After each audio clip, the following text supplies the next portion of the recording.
बिल्कुल की पावन धरा पर श्रवण कर रहे हैं, उनसे एक बात कहूंगा महाराज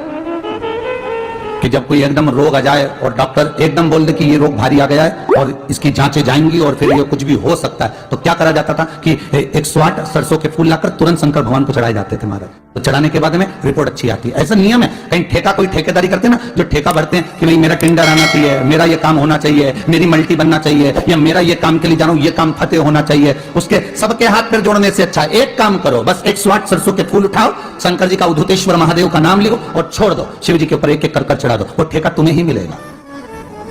वो काम तुम्हारे पास ही आएगा। सरसों का पुष्प समर्पित किया, भगवान शिव आनंद की राशि है महाराज। बसंत पंचमी का दिन महाराज, सरस्वती का दिन, जिस दिन जो बच्चा पढ़ने में कमजोर होता है उसके हाथ से बसंत पंचमी के दिन सरसों के 31 फूल शंकर जी को चढ़ा दिए जाते हैं, तो बच्चा पढ़ने में अव्वल निकल जाता है। उसके बच्चे को कभी नहीं कह सकते कि पढ़ने बैठ, वो खुद बैठेगा। केवल आज बसंत पंचमी का दिन, एक ही दिन चढ़ता है, और बाकी के सरसों के फूल आपको मालूम है कि रोग मुक्ति के लिए तो होते ही हैं, ये तो आपको पहले भी वर्णन किया। जॉब अब छूट गई,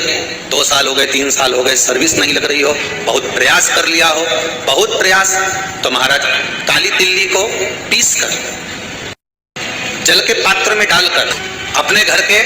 मटका परिंदा पितरों का जो स्थान होता है, जलाशय होता है, उसके पास में एक पात्र में रख दीजिए। बेलपत्री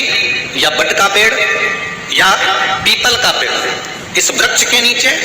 एक रात्रि तक रखे रहने के बाद में दूसरे दिन अपनी कामना करता, जिनका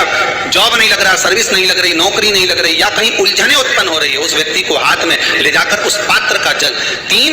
वृक्ष पितरों के तुल्य हैं, कल की कथा में कहा था, पहला बेलपत्री का, दूसरा पीपल का, तीसरा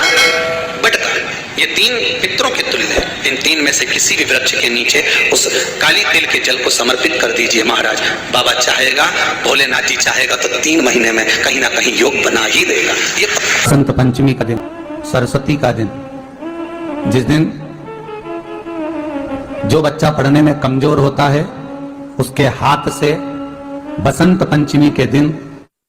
सरसों के 31 फूल शंकर जी को चढ़ा दिए जाते हैं, तो बच्चा पढ़ने में अव्वल निकल जाता है। उसके बच्चे को कभी नहीं कह सकते कि पढ़ने बैठ, वो खुद बैठेगा।